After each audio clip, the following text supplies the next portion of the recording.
Hi friends, आज हमें biology NCERT first का जिसमें हम चैप्टर नंबर 5 कर रहे थे मार्फोलॉजी ऑफ फ्लावरिंग प्लांट्स। इसका हमें लीफ का टॉपिक पढ़ना है। रूट और स्टम इसमें पढ़ लिए थे। आज हमें लीव्स के वेनेशन के बारे में पढ़ना है। तो देखते हैं venation. The arrangement of veins and the veinlets in the lamina of leaf is termed as venation. When the veinlets form a network, the venation is termed as reticulate. जैसा कि फिगर 5.7 के बी फिगर में दिखाया जा रहा है, पत्तियों के वेनेशन के बारे में इसमें दिया है। तो इसमें रेटिकुलेट वेनेशन और पैरेलल वेनेशन को दिखाया गया है। अगर पत्तियों में एक जाल सा दिखता है वेन में, तो हम उसको रेटिकुलेट वेनेशन कहते हैं। When the vein run parallel to each other within a lamina, the venation is termed as parallel venation. अगर ये वेन्स पत्तियों के लैमाइना के पैरेलल रन करती हैं तो उसमें हमें पैरेलल वेनेशन देखने को मिलता है, जैसा कि फिगर 5.7 के सी फिगर में दिखाया गया है। ये रेटिकुलेट वेनेशन दिखाया गया और ये पैरेलल वेनेशन का फिगर है। Leaves of dicotyledons plants generally possess reticulate venation, while parallel venation is the characteristics of most monocotyledons. Means dicot के प्लांट जो होते हैं वो साधारणतया रेटिकुलेट वेनेशन शो करते हैं, जबकि मोनोकोट के प्लांट जो होते हैं वो मोस्टली उनमें पैरेलल वेनेशन देखने को मिलता है। तो अब देखते हैं टाइप्स ऑफ लीव्स। पत्तियां कितने प्रकार से हो सकती हैं उसको देखते हैं। Types of leaves. A leaf is said to be simple when its lamina is entire or when incised the incision do not touch the midrib. Means पत्तियां दो प्रकार से हो सकती हैं, सिंपल या तो कंपाउंड। तो अगर सिंपल लीफ हुई तो उसमें जो होल लैमाइना है वो मतलब इंसीज्ड हो भी सकता है, नहीं भी हो सकता है, बट ये कंडीशन है कि इंसीजन जो होगा वो मिडरिप तक नहीं टच करेगा। When the incision of the lamina reach up to the midrib breaking into a number of leaflets the leaf is called compound. और अगर यही इंसीजन लैमाइना के अंदर मतलब देखा जाएगा मिडरिप तक वो टच कर जाएगा और उसको ढेर सारे लीफलेट में मतलब कन्वर्ट कर देगा, तो फिर वो लीफ कंपाउंड लीफ कही जाएगी। A bud is present in the axil of the petiole in both simple and compound leaves. जो लीफ में लीफ बड होता है वो पेटियोल के एक्सिल पे पाया जाएगा, वो चाहे सिंपल लीफ हो वो या कंपाउंड लीफ हो, दोनों ही लीफ में लीफ बड देखने को मिलता है, but not in the axial of leaflets of the compound leaf. लेकिन जो कंपाउंड लीफ होती है उसके केस में उसके केस में लीफ बड देखने को नहीं मिलता है, क्योंकि कंपाउंड लीफ में जो इंसीजन होता है वो लैमाइना के अंदर मिडरिप तक टच करता है, तो उस केस में जो है हमें ये देखने को नहीं मिलता है, लीफ बड देखने को कंपाउंड लीफ के केस में नहीं मिलता है। The compound leaves may be of two types. Compound leaves दो प्रकार से हो सकते हैं, जैसा कि फिगर 5.8 में दिखाया गया है। ये कंपाउंड लीव्स के एग्जाम्पल हैं। कंपाउंड लीफ दो तरीके से हो सकते हैं, एक पिन्नेटली कंपाउंड लीफ और दूसरा palmately compound leaf. Pinnately compound leaf में क्या होता है, ये नीम का एग्जाम्पल दिया है, और पामेटली कंपाउंड लीफ में सिल्क कॉटन का एग्जाम्पल दिया है। तो पिन्नेटली कंपाउंड लीफ देख लेते हैं कि in a pinnately compound leaf a number of leaflets are present on a common axis, the rachis, which represents the midrib of the leaf as in neem। जैसा कि नीम के पौधे में देखने को मिलता है, ये पिन्नेटली कंपाउंड लीफ का एग्जाम्पल हो गया नीम। इसमें क्या होता है, एक कॉमन एक्सिस रहेगी जिसको रैकीस नाम दिया जाता है, और उसी रैकीस पे ढेर सारी लीफलेट्स लगी होती हैं। इन पामेटली कंपाउंड लीव्स के केस में क्या होता है, the leaflets are attached at a common point.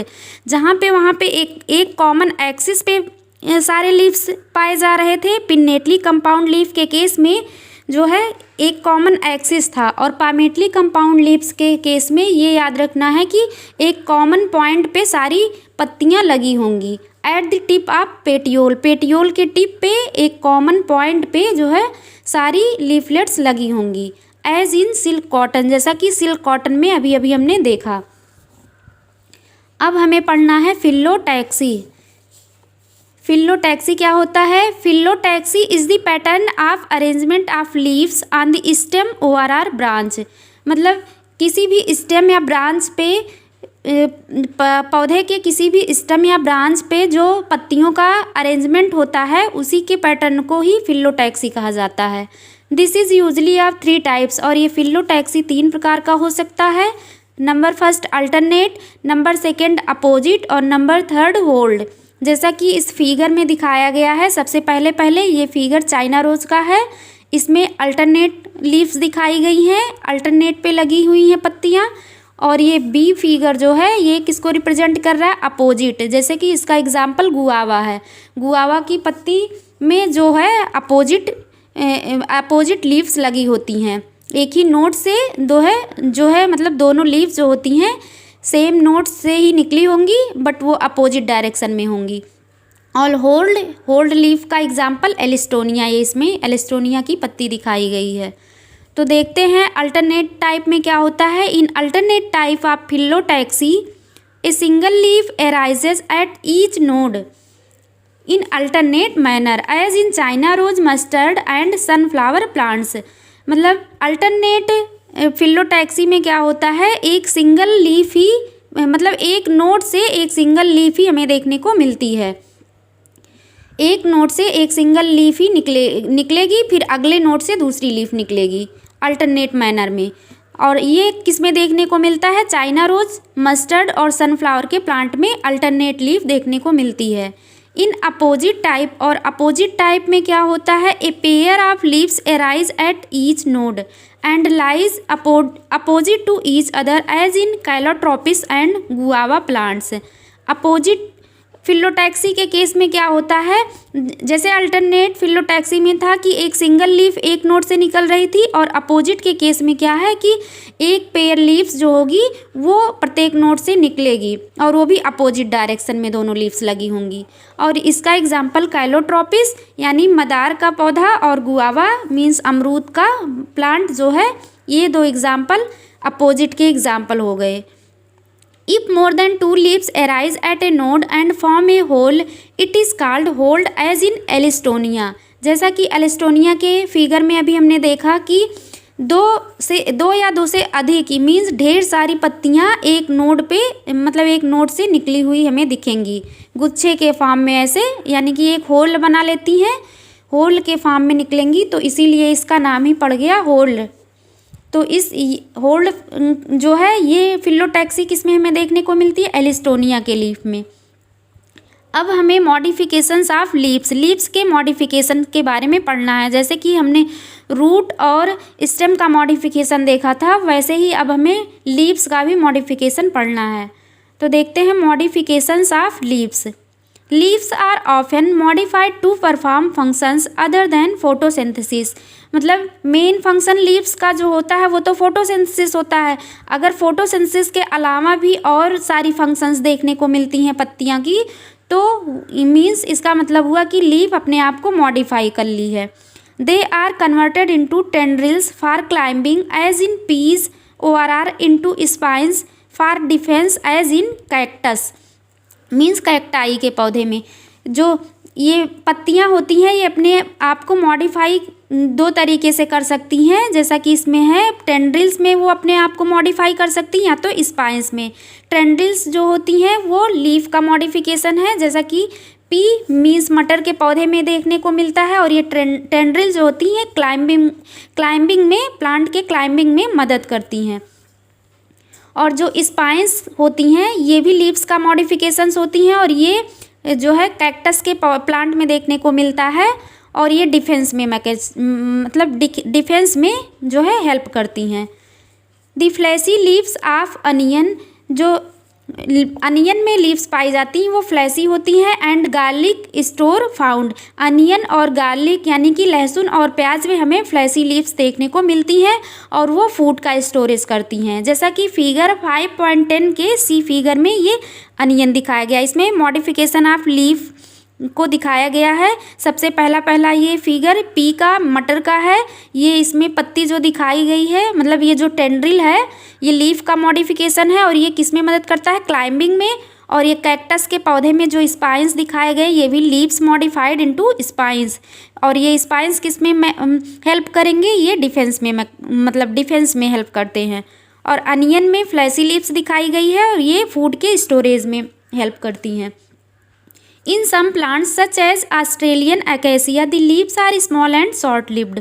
कुछ प्लांट के केस में जैसे कि एग्जाम्पल दिया ऑस्ट्रेलियन अकेसिया, और इसका एक एग्जाम्पल और भी होता है परकिंसोनिया। ये दो में क्या होती हैं, पत्तियां जो होती हैं छोटी छोटी होती हैं और शॉर्ट लिव्ड होती हैं। The petioles in these plants expand become green and synthesise food. और जो इसमें पत्तियां नहीं, इसमें जो पेटियोल्स होता है पत्तियों का, वो जो पेटियोल होता है पेटियोल एक्सपैंड कर जाएगा और ग्रीन होके वो फूड का सिंथेसिस उसमें करेगा। Leaves of certain insectivorous plants such as pitcher plant, Venus flytrap are also modified leaves. और एक पीचर प्लांट होता है जो कि इंसेक्टिवोरस प्लांट है, नेपेंथीज, जिसको हमने पिछले चैप्टर में नेपेंथीज के बारे में पढ़ा था। उसमें जो पत्तियां पाई जाती हैं वो क्या करती हैं, वो भी मॉडिफाइड लीव्स, मतलब वो भी मॉडिफाइड लीव्स का ही एग्जाम्पल होती हैं। जो इंसेक्टिवोरस प्लांट्स में भी पत्तियां पाई जाती हैं वो भी मतलब लीव्स के ही मॉडिफिकेशन से है। तो बस हमें लीव्स के इतने ही मॉडिफिकेशन देखने थे। अब हमें फ्लावर के इन्फ्लोरेसेंस के बारे में पढ़ना है। तो क्या होता है inflorescence? The inflorescence, a flower is a modified shoot where in the shoot apical meristem changes to floral meristem. जो फ्लावर होता है यानी कि जो फूल होता है वो किसका मॉडिफिकेशन होता है, सूट के ही मॉडिफिकेशन से फ्लावर भी बनता है। और ये जो सूट एपिकल मेरिस्टम होती हैं यही चेंज हो जाती हैं फ्लोरल मेरिस्टम में, और यही फ्लोरल मेरिस्टम डिफ्रेंशिएट होके आगे चल के फ्लावर का फॉर्मेशन करती हैं। Internodes do not elongate and the axis gets condensed. The apex produces different kinds of floral appendages laterally at successive nodes instead of leaves. When a shoot tip transform into a flower, जब एक shoot tips एक flower में transform हो जाता है, it is always solitary, तो वो हमेशा solitary फॉर्म में ही ट्रांसफॉर्म होगा। और इस सॉलिटरी फॉर्म का एग्जाम्पल इसमें नहीं गिवन है, वो पॉपी प्लांट होता है एक, उसका एग्जाम्पल होता है सॉलिटरी, मतलब सॉलिटरी का एग्जाम्पल है पॉपी का plant. The arrangement of flowers on the floral axis is termed as inflorescence. Means जो फ्लावर का अरेंजमेंट होता है वो भी किस पे, फ्लोरल एक्सिस। फ्लोरल एक्सिस का मतलब पेडंकल, जो पेडंकल पे फ्लावर के अरेंजमेंट को ही इन्फ्लोरेसेंस बोला जाता है। Depending on whether the apex gets developed into a flower or are continue to grow, two major types of inflorescences are defined. यहाँ पे मतलब दो प्रकार के इन्फ्लोरेसेंस हमें देखने को मिलते हैं, एक रेसिमोज और एक cymose. In racemose type of inflorescence, racemose के प्रकार मतलब जो रेसिमोज प्रकार है इन्फ्लोरेसेंस का, उसमें क्या होता है, main axis continue to grow. जो मेन एक्सिस होता है पौधे का वो लगातार ग्रो करेगा, और flowers are borne laterally in an acropetal succession. और फ्लावर जो होगा वो एक्रोपिटल मैनर में जो है उस पर लगे होंगे। इन साइमोज टाइप में क्या होता है, in cymose type of inflorescence the main axis terminates in a flower. इसमें जो मेन एक्सिस होता है वो मतलब मेन एक्सिस ही फ्लावर में टर्मिनेट कर जाता है और वही फ्लावर का फॉर्मेशन कर लेता है। Hence is limited in growth. तो जब मेन एक्सिस ही टर्मिनेट कर जाएगा तो इसमें लिमिटेड ग्रोथ देखने को मिलती है। The flowers are borne in a basipetal order, और फ्लावर्स इसमें क्या होते हैं, बेसिपिटल ऑर्डर में देखने को मिलते हैं। जैसा कि हमने एक्रोपिटल और बेसिपिटल लीव्स के केस में देखा था, वैसे ही फ्लावर के केस में भी एक्रोपिटल और बेसिपिटल ऑर्डर देखने को मिलता है। एक्रोपिटल ऑर्डर का मतलब होता है कि जो एंगर लीफ होंगी वो अपर साइड पाई जाएंगी, जो नई नई पत्तियाँ मतलब नए नए फ्लावर जो निकलेंगे उसमें वो ऊपर रहेंगे अपर साइड पे, और जो पुरानी ओल्डर लीव्स होती हैं जैसे उसमें, वैसे ही इसमें जो ओल्डर फ्लावर होगा वो मतलब बेस पे पाया जाएगा। दी फ्लावर, अब हमें फ्लावर के बारे में पढ़ना है। Flower, the flower is the reproductive unit in the angiosperm. Flower जो होता है वो रिप्रोडक्टिव यूनिट होता है एंजियोस्पर्म प्लांट के केस में। It is meant for sexual reproduction, इसका मतलब जो फ्लावर होता है वो सेक्सुअल रिप्रोडक्शन में पार्टिसिपेट करता है। ए typical flower has 4 different kinds of holes arranged successively on the Solan end of the stock ORR pedicel. एक टिपिकल मतलब एक जो फ्लावर होता है उसमें 4 प्रकार के होल देखने को मिलते हैं, और वो 4 प्रकार के होल जो होते हैं वो सक्सेसिव मीन्स मतलब एक कंटिन्यूअस फैशन में अरेंज्ड होंगे। और वो किस पे अरेंज्ड होते हैं, या तो एक स्टॉक या पेडिसिल पे लगे होते हैं, जिसको क्या कहा जाता है, थाइलमस या रिसेप्टिकल्स के नाम से जानते हैं। मीन्स जो फ्लावर होगा वो किसी थाइलमस या रिसेप्टिकल्स से लगा होता है। These are calyx, corolla, androecium and gynoecium. और ये 4 जो होल होते हैं ये कौन कौन से होल होते हैं, कैलिक्स होगा, कोरोला होगा सेकेंड पे, थर्ड पे एंड्रोसियम, और फोर्थ होल पे गायनोसियम पाया जाएगा। Calyx and corolla are accessory organs. Calyx और करोला जो होते हैं ये एसेसरी ऑर्गन्स होते हैं, जबकि androecium and gynoecium are reproductive organs. और एंड्रोसियम और गायनीसियम ही फ्लावर के केस में मेन रिप्रोडक्टिव ऑर्गन होते हैं। In some flowers like lily the calyx and corolla are not distinct and are termed as perianth. मतलब कुछ फ्लावर में, कुछ फूल में देखने को ऐसे मिलता है कि कैलिक्स और करोला को हम डिफ्रेंशिएट नहीं कर सकते हैं।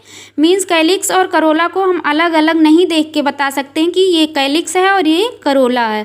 तो लिली के प्लांट में ऐसा देखने को मिलता है, तो इस कंडीशन को पेरियंथ कहते हैं। When a flower has both androecium and gynoecium it is bisexual. और जब फ्लावर में ये एंड्रोसियम और गायनीसियम दोनों ही स्ट्रक्चर देखने को मिलेगा तो उस फ्लावर को बाईसेक्सुअल फ्लावर कहेंगे। A flower having either only stamens और or only carpels is unisexual. और अगर फ्लावर में केवल एक कंडीशन देखने को मिलेगी, मीन्स अगर केवल स्टेमेन पाया जाएगा या केवल कार्पेल पाया जाएगा फ्लावर के केस में, तो वो यूनिसेक्सुअल फ्लावर कहलाएगा। अब हमें देखना है फ्लावर की symmetry. In symmetry the flower में भी actinomorphic means radial symmetry, ORR zygomorphic means bilateral symmetry. Flower के केस में हमें 2 प्रकार की सिमेट्री देखने को मिलती है, एक एक्टिनोमार्फिक सिमेट्री जिसको हम लोग रेडियल सिमेट्री के नाम से जानते हैं, एक जाइगोमार्फिक सिमेट्री जिसको बाईलेटरल सिमेट्री कहते हैं। जैसा कि हमने एनिमल किंगडम में एनिमल के केस में 3 प्रकार की सिमेट्री पढ़ी थी, एक एसिमेट्री, एक रेडियल सिमेट्री और एक बाईलेटरल सिमेट्री। और मतलब वैसे ही फ्लावर के केस में 2 प्रकार की सिमेट्री होती है, एक रेडियल और एक बाईलेटरल सिमेट्री। रेडियल सिमेट्री को एक्टिनोमार्फिक बोलते हैं और बाईलेटरल सिमेट्री को जाइगोमार्फिक कहते हैं। When a flower can be divided into 2 equal radial halves in any radial plane passing through the center, it is said to be actinomorphic। Radial symmetry का क्या होगा, जब किसी भी फ्लावर को हम 2 इक्वल पार्ट में डिवाइड करना हो, अगर सेंटर से कोई भी एक्सिस पास करते हैं, किसी भी एक्सिस से मतलब वो 2 इक्वल हाफ में डिवाइड हो जाती है, तो उसको radial symmetry means actinomorphic symmetry कहेंगे। जिसका एग्जाम्पल कौन सा हो गया, मस्टर्ड, धतूरा और चिली। मस्टर्ड, धतूरा और चिली इन सब के प्लांट में हमें एक्टिनोमार्फिक मीन्स रेडियल सिमेट्री देखने को मिलती है। When it can be divided into 2 similar halves only in one particular vertical plane, it is zygomorphic। और अगर मतलब किसी भी फ्लावर में जो है, अगर किसी भी फ्लावर को कट करें वो भी वर्टिकल प्लेन, केवल एक ही पर्टिकुलर प्लेन से उसको कट करने पे 2 सिमिलर हाफ्स में डिवाइड हो जाए, तो उसको जाइगोमॉर्फिक सिमेट्री बोलते हैं, मीन्स बाइलेटरल सिमेट्री कहते हैं। और ये किस प्लांट में देखने को मिलता है? पी, गुलमोहर, बीन और कैसिया, इन सब के प्लांट के केस में, जो फ्लावर के केस में होता है, इसमें zygomorphic symmetry means bilateral symmetry पाई जाती है। A flower is asymmetric, flower asymmetric भी हो सकता है, मतलब इर्रेगुलर। एसिमेट्रिक का मतलब कोई भी प्लेन, मतलब किसी भी प्लेन से हम मतलब सेंटर से कोई भी प्लेन पास करें तो फ्लावर को दो भागों में डिवाइड नहीं कर सकते हैं, तो इसको इर्रेगुलर या एसिमेट्रिक फ्लावर कहेंगे। If it can not be divided into two similar half by any vertical plane passing through the centre, मतलब सेंटर से कोई भी वर्टिकल प्लेन फ्लावर के केस में पास किया जाए तो उसको दो भागों में डिवाइड ना किया जा सके। और ये एक प्लांट होता है कैना का, जिसमें एसिमेट्रिक मीन्स इर्रेगुलर सिमेट्री देखने को मिलती है। A flower may be trimerous, tetramerous और पेंटामेरस, फ्लावर ट्राइमेरस, टेट्रामेरस या पेंटामेरस हो सकते हैं।